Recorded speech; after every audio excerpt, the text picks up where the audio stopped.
Yuk. Assalamualaikum warahmatullahi wabarakatuh. Kami dari kelompok A.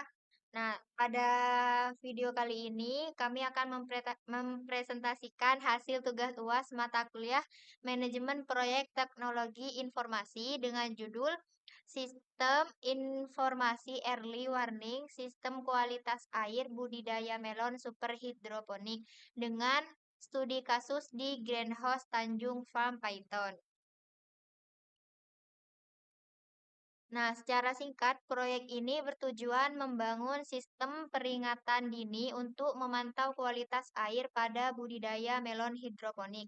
Nah, sistem ini terdiri dari 3 komponen utama yang paling terintegrasi. Nah, yang pertama itu ada node sensor berbasis ISP32 yang membaca parameter kualitas air seperti pH, TDS, atau EC, suhu air, dan ketinggian air secara berkala. Nah, lalu yang kedua ada dashboard website yang menampilkan data tersebut. Nah, secara real time dan riwayat historisnya, sehingga itu mudah dipantau oleh pengelola farm.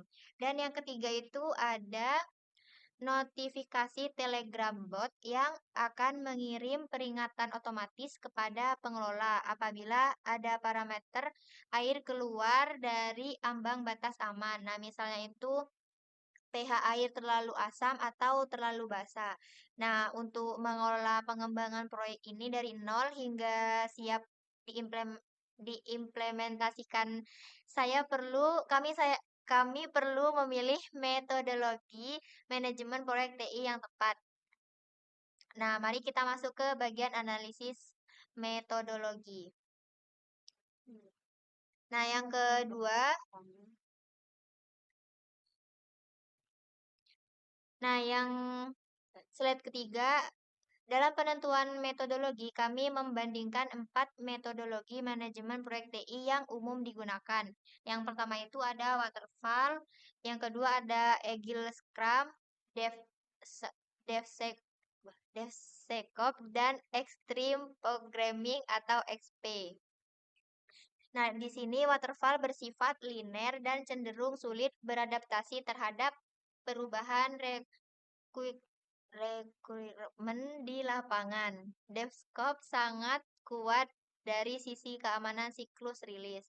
Nah, namun terasa agak berat ya untuk skala proyek seperti ini. Nah, sementara XP menurut kedisiplinan praktis teknis yang tinggi seperti pair programming dan test driven development yang cukup berat untuk tim kecil mahasiswa.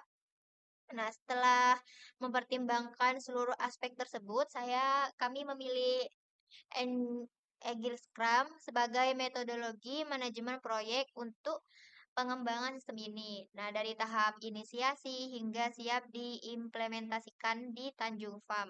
Nah, berikut 3 alasan kuat mengapa Agile Scrum paling cocok. Alasan pertama yaitu integrasi hardware ESP32 dan sensor. Dari tinjauan integrasi hardware ESP32 dan sensor, kalibrasi sensor pH, TDS atau EC, suhu, dan ketinggian air itu membutuhkan pengujian berulang langsung di lapangan. Karena karakteristik sensor sangat dipengaruhi kondisi fisik air, kolam hidroponik yang sesungguhnya. Dengan skema sprint 2 mingguan pada Scrum, tim bisa menguji dan mengkalibrasi 1 atau 2 sensor per sprint, lalu mengevaluasi hasilnya di sprint review. Ini jauh lebih efisien dibanding waterfall yang baru menguji seluruh hardware di tahap akhir, sehingga kalau ada kesalahan kalibrasi, biaya perbaikannya jadi jauh lebih mahal. Kemudian alasan kedua yaitu dashboard dan telegram bot. Dari tinjauan pengembangan software dashboard dan telegram bot, ini saya pecah menjadi user story terpisah dalam produk backlog. Misalnya sebagai pengelola, saya ingin menerima notifikasi Telegram saat pH air keluar dari rentang aman. Dengan Scrum, kedua fitur ini bisa dikembangkan dan dirilis sebagai working increment di sprint yang berbeda, sehingga pengelola Tanjung Farm bisa memberi masukan sejak dini, bukan menunggu seluruh sistem selesai baru dicoba. Kemudian alasan ketiga yaitu manajemen risiko. Dari tinjauan manajemen risiko dan ketidakpastian lapangan, kondisi greenhouse itu penuh ketidakpastian, kelembapan tinggi, keterbatasan sinyal Wi-Fi, sampai potensi pergeseran atau drift pembacaan sensor akibat pengendapan mineral air.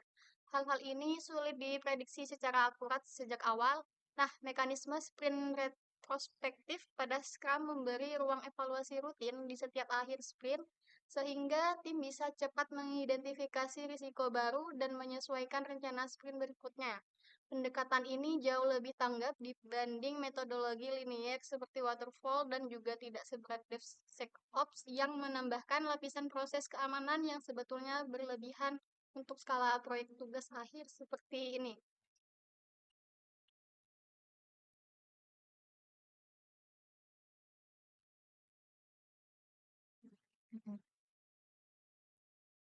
Selanjutnya, kami akan menjelaskan rencana kegiatan proyek ini yang kami susun mengikuti siklus Scrum, mulai dari sprint 0 hingga tahap closing. Setiap sprint berdurasi kurang lebih 2 minggu dan selalu diakhiri dengan sprint review, serta sprint retrospektif. Tahap 0, inisiasi dan produk backlog. Di tahap ini, kami melakukan wawancara dengan pengelola Tanjung Farm untuk menggali kebutuhan real, menyusun project character, dan menyusun produk backlog dalam bentuk user story. Hasilnya berupa dokumen backlog dan sprint plan awal. Tahap 1, sprint 1, perencanaan arsitektur dan prototype hardware. Fokusnya merancang arsitektur sistem end-to-end, mulai dari ISP32 sampai ke Telegram boot. Lalu merakit sensor ke boot ISP32 dan memprogram firmware dasarnya. Hasilnya prototype node sensor yang berhasil mengirim data ke server. Tahap kedua, sprint kedua, pengembangan backend dan dashboard web. Di tahap ini kami membangun skema database, trace API, penerima data sensor, dan dashboard web yang menampilkan grafik real time.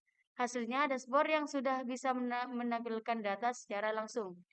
Tahap ketiga, sprint 3, integrasi notifikasi Telegram, fokusnya membangun rule engine atau logika ambang batas dan mengintegrasikan dengan Telegram bot. Hasilnya sistem yang mampu mengirim notifikasi otomatis saat parameter air melewati batas aman. Nah, tahap keempat, sprint 4, integration testing, UAT, dan development. Di sini kami memasang node sensor secara permanen di greenhouse, melakukan pengujian end-to-end dan user acceptance testing bersama pengelola Tanjung Farm. Hasilnya sistem yang benar-benar terpasang dan beroperasi di lapangan. Dan tahap kelima, tahap terakhir, evaluasi akhir bersama seluruh stakeholder, penyusunan dokumentasi teknis, pelatihan pengguna sistem, dan serah terima resmi kepada pengelola Tanjung Farm.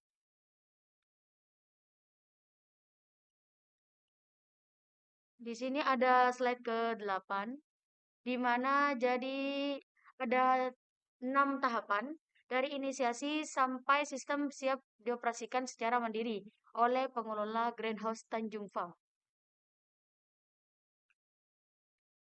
Nah, di slide terakhir, Nah, sebagai kesimpulan, Agile Scrum kami pilih sebagai metodologi manajemen proyek karena itu mampu mengakomodasi 3 hal sekaligus. Sifat iteratif pengembangan hardware, ISP32, rilis incremental dashboard dan Telegram bot, serta kemampuan beradaptasi cepat terhadap ketidakpastian kondisi lapangan di Greenhouse Tanjung Farm, mulai dari inisiasi backlog hingga sistem siap dioperasikan secara mandiri oleh pengelola farm. Nah, demikian presentasi dari kami mengenai analisis pemilihan metodologi dan rencana kegiatan proyek sistem informasi early warning, sistem kualitas air budidaya melon super hidroponik di Greenhouse Tanjung Farm. kurang lebihnya kami mohon maaf. Wassalamualaikum warahmatullahi wabarakatuh.